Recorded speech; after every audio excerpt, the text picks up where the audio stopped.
प्रथम भगति संतन कर संगा।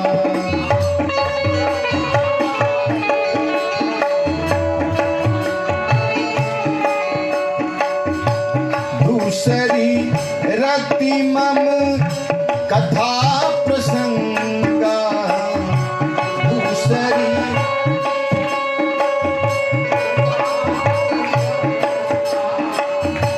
गुरुपद पंकज सेवा। तीसरी भगति अमान। चौथी भगति मम गुण गना।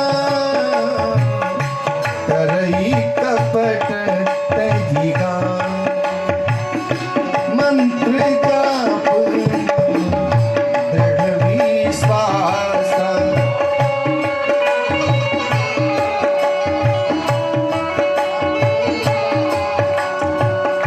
पंचम भजन सुवेद प्रकाश। पंचम भजन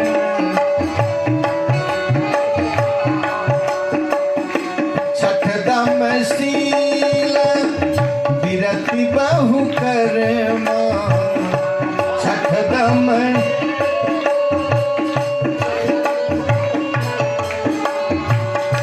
निरत निरंतर सजन धर्मा। निरत निरंतर। और आगे कहते कहते नव मह एकहु जिनके होई। नव मह जिनके एकहु। नारी पुरुष सचराचर को। नारी पुरुष ये सब धन्य। वही धन्य है, उन्हीं का जीवन धन्य है। किसके? जिनके पास से नौ भक्ति में से एक भी हो जाए। नवमः एकौ जिनके हो। गुरु जी इसको पढ़िए। श्रवणम सुनो उनको।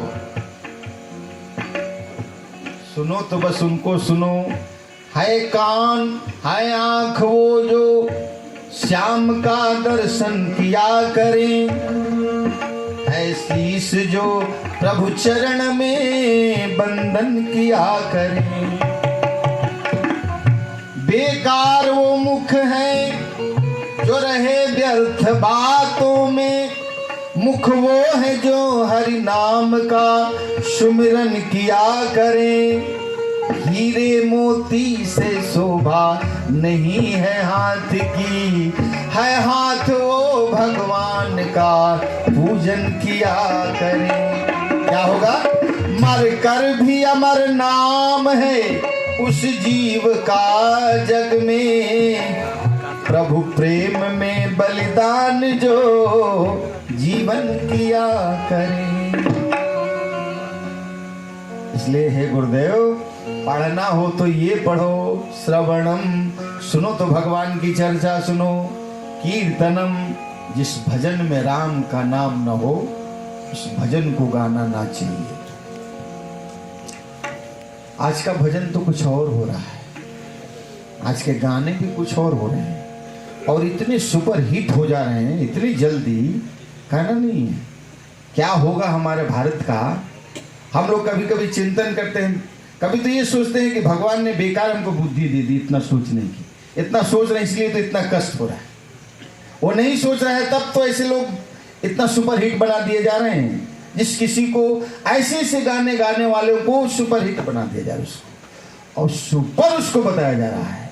न कोई संगीत है, न कोई सुर है, न कोई ताल है।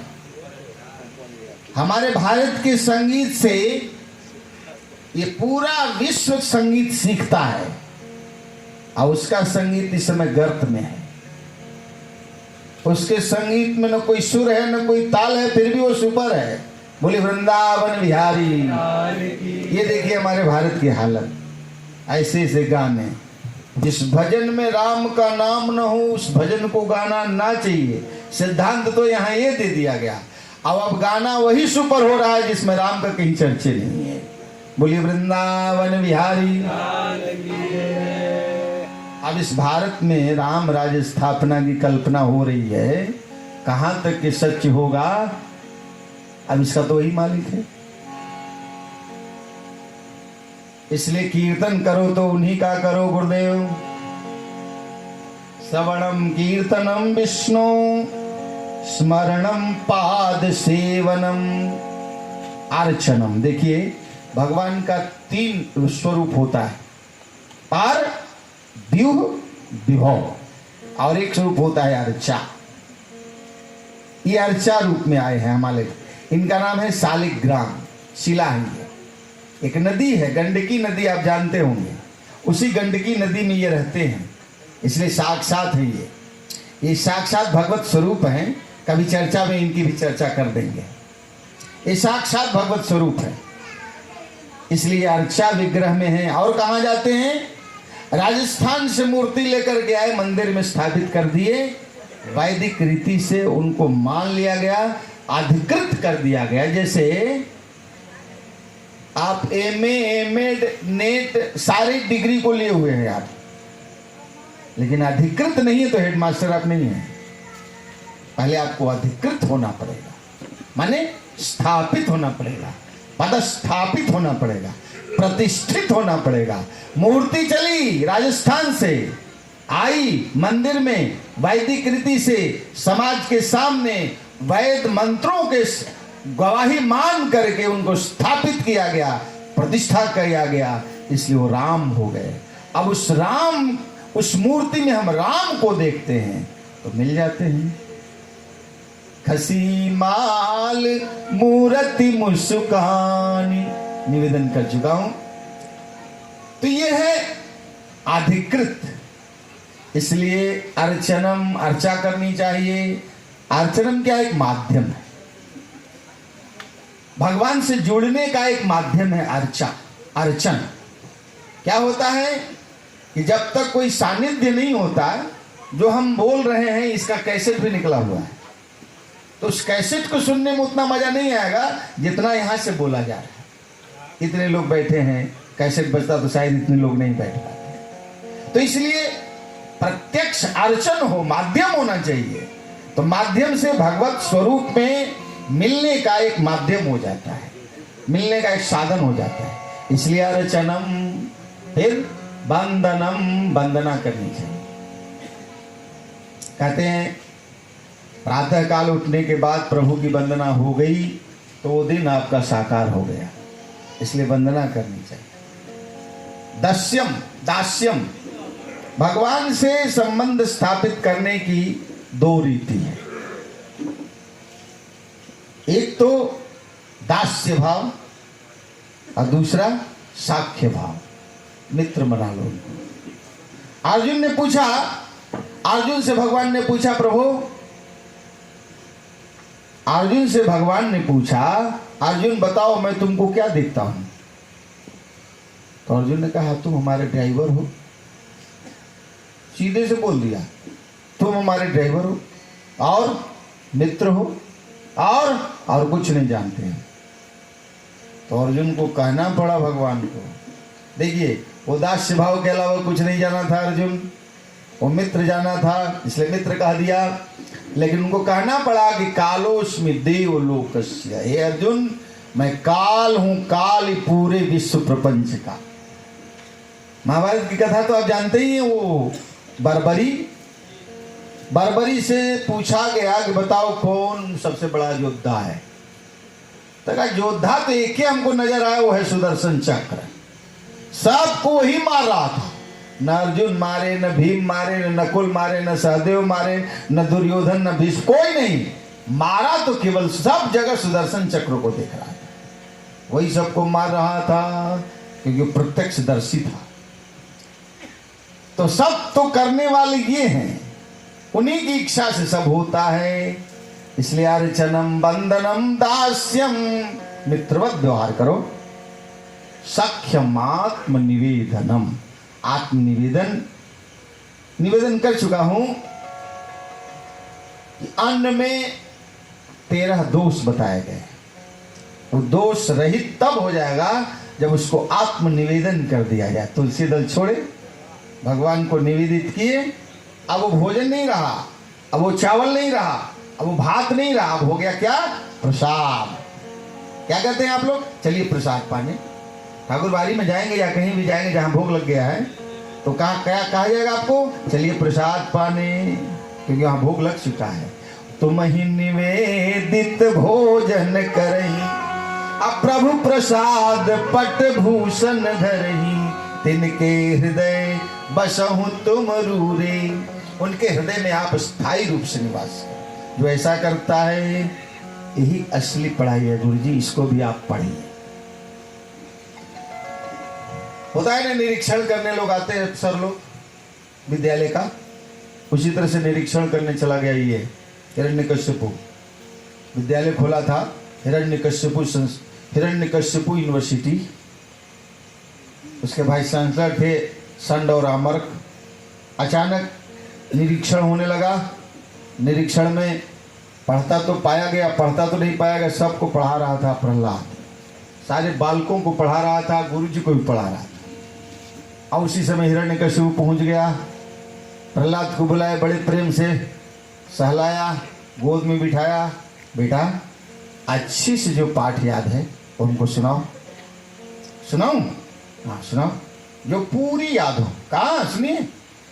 सुनाने लगा तो हिरण्यकश्यपु का उस समय इतना बोल बाला था कि कहीं भी कीर्तन होता था हरे राम नहीं होता था, हरे हिरण्यकश्यपु। सब लोग डर से ही कहा करते थे। कोई यज्ञ नहीं, कोई जप नहीं, कोई होम नहीं, कोई तर्पण नहीं, जहां कहीं भी हिरण्यकश्यपु का बोलबाला था। इसलिए कोई हिरण्यकश्यपु के अलावा कुछ नहीं। हरे राम हरे कृष्ण तो सब लोग भुला गए थे। भूल से भी कोई नहीं लेता था। यदि कोई ले लेता था तो एक ही सजा थी वहां, उसके सारे खून को चूस लिया जाता था, जमीन में उसको गाड़ दिया जाता था। बड़ा आतताई था वो, बड़ा अत्याचारी था। और ये प्रहलाद गोद में बैठ करके कहा, सुनो पिताजी, श्रवणम। सोचा हमारे विषय में कहा है, सुनो तो हिरण्यकश्यपु को सुनो। कीर्तनम, अच्छा पढ़ा दिया है गुरुदेव इसको। अच्छा माने कीर्तन करो तो हिरण्यकश्यपु का करो, हरे हिरण्यकश्यपु, यही कीर्तन करो। लेकिन जैसे ही कहा विष्णु, अरे ये क्या बोला? जैसे ही विष्णु कहा गोद से पटक दिया। पटक देने के बाद कहा, ये कहां से तुमको, ये कहां से शिक्षा मिली? गुरुदेव को बुलाया। गुरुदेव डरते डरते आए, प्रभु मैंने नहीं पढ़ाया, ये स्वयं पढ़ के आया है, ये तो बालकों को ही पढ़ा दिया है। सारे बालक यही पाठ बोल रहे हैं, श्रवणम कीर्तनम विष्णु स्मरणम पाद सेवनम अर्चनम वंदनम दास्यम सख्यमात्म निवेदनम। हिरण्यकश्यपु कहा कि ये तो मृत्यु का कारण हमारा ये लड़का ही है, सबसे ज्यादा विरोधी तो यही है। अब समाज में हमारी प्रतिष्ठा ही नहीं रहेगी जब तक ये रहेगा, इसलिए इसको मारो। और उसको मारने का बहुत सारा उपक्रम किया गया। कहते हैं विष पिलाया गया, लेकिन विष भी अमृत का काम करने लगता है, जिसके सहायक गिरधारी हो जाते हैं। वो विष कुछ नहीं बिगाड़ पाता।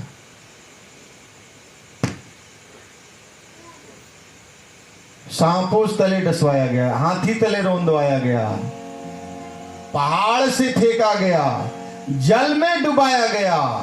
एक बुआ थी हिरण्यकश्यपु, कहे सुनो, अग्निदेव से हमको प्रसाद में एक चादर मिला है।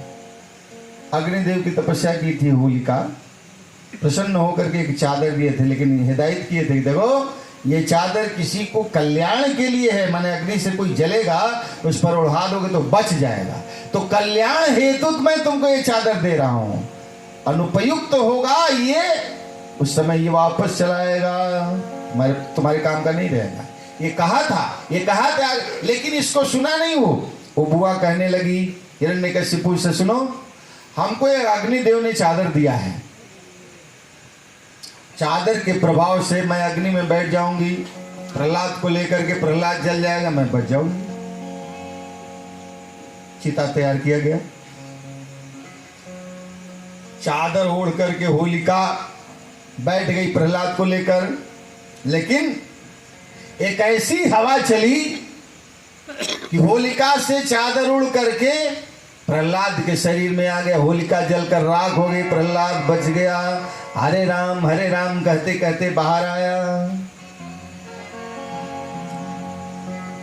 समझा हिरण्यकशिपु जरूर कोई न कोई इसको बचाने वाला है, पता नहीं कहां है। प्रहलाद से पूछा, ए आज मैं तुमको अपने हाथों मारूंगा, देखते हैं कौन बचाता है तुमको। उसी जगह एक पत्थर का पाया था, उसी पाए में प्रहलाद को बांधा। बताओ तुमको बचाने वाला कौन है? कहा वो तो सब जगह बाप पिताजी, आप नहीं देख रहे, आपकी दृष्टि नहीं है। सूर अनेक फिरे कण मांगत, पै पट सूर को स्वाद कहाँ है। सूरदास जी बहुत मिलेंगे ट्रेनों में। श्री राम कथा कितनों ने लिखी, तुलसी जैसी मर्याद कहाँ है। अरे प्रहलाद बसे प्रतिखंभन में, नरसिंह बसे प्रतिखंभन में, पर काढ़न को प्रहलाद कहाँ है। पिताजी वो तो कण कण में व्याप्त है, आपकी दृष्टि वैसी नहीं है, इसलिए दर्शन नहीं हो रहा है, क्योंकि इन आंखों से उसको नहीं देखा जा सकता है। इन आंखों से क्या देखते हैं हम, तो ये मेरा ये तेरा, इसलिए दो आंखें, एक अपना देखता है, एक गैर देखता है। लेकिन उनको देखने के लिए तुलसीदास जी ने भी बताया है, भागवत जी में भी लिखा है, अनेक संशयोक्षेदी परोक्षार्थस्य दर्शकम। इसी गोस्वामी जी कह रहे हैं, ज्ञान विराग नयन उर्गारी।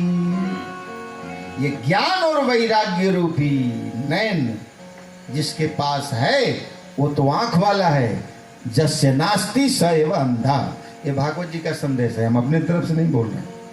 भागवत जी कह रहे हैं कि वो अंधा है जिसके पास वो आंख नहीं है, और उस आंख से ही उसको देखा जा सकता है। प्रहलाद ने कहा वो आंख आपके पास नहीं, पिताजी मैं क्या करूं? अच्छा ठीक है, तो मैं देखता हूं कि कैसे आता है। तो जाकर के उस पाए में कान लगाया, देखिए गरम गरम सांस निकल रहा। डर गया वो, अरे लगता है कि इसमें है। अब सोचा कि जल्दी इसको मारें, एक लात तो दिया उस पाए पर, पाया को फोड़ करके उसमें से आधा नर आधा सिंह, बोली नरसिंह भगवान की जय। नरसिंह रूप धारण करके आए और प्रहलाद का उसी जगह कार्य तमाम करते समय उसको अपने गोद में लिए थे। और जानते हैं कि स्पेशल महीने का निर्माण किए।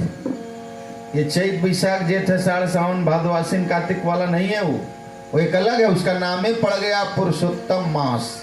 आप लोग जिसको मल मास, पता नहीं किस डिक्शनरी से उसको कहते हैं यहाँ पे, मल मास, पता नहीं कहाँ से डिक्शनरी से लाए उसको। उसका असली नाम जानते हैं क्या है? पुरुषोत्तम मास। स्पेशल भगवान के द्वारा निर्मित तो महीना है, हिरण्यकशिपु को मारने के लिए बना।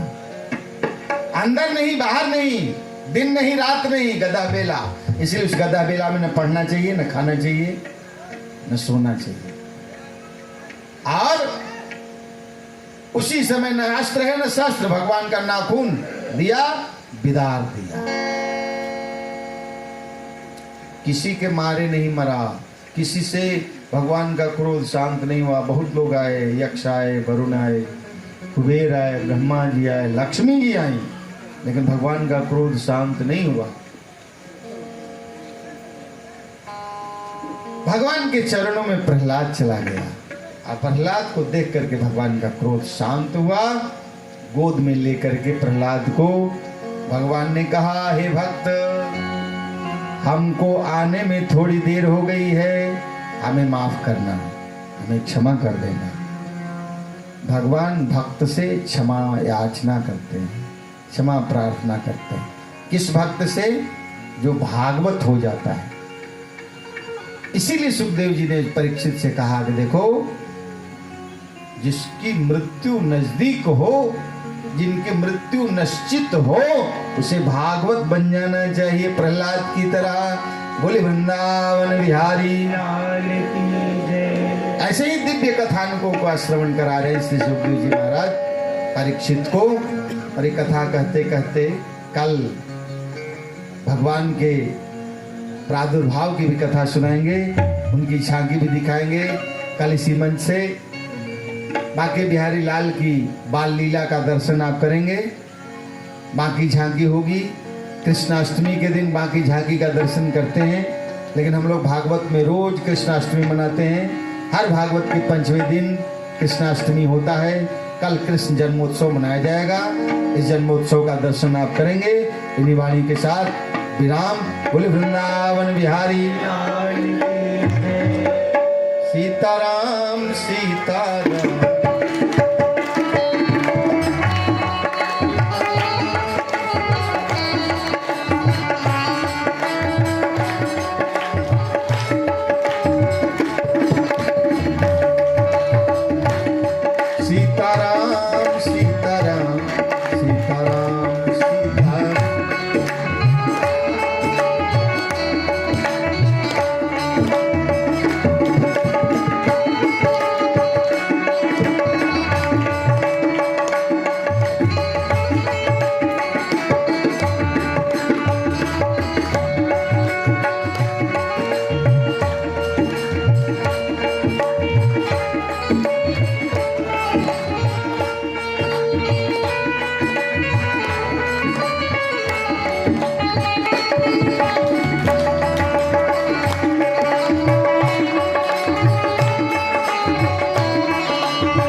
सीताराम सीताराम सीताराम सीताराम।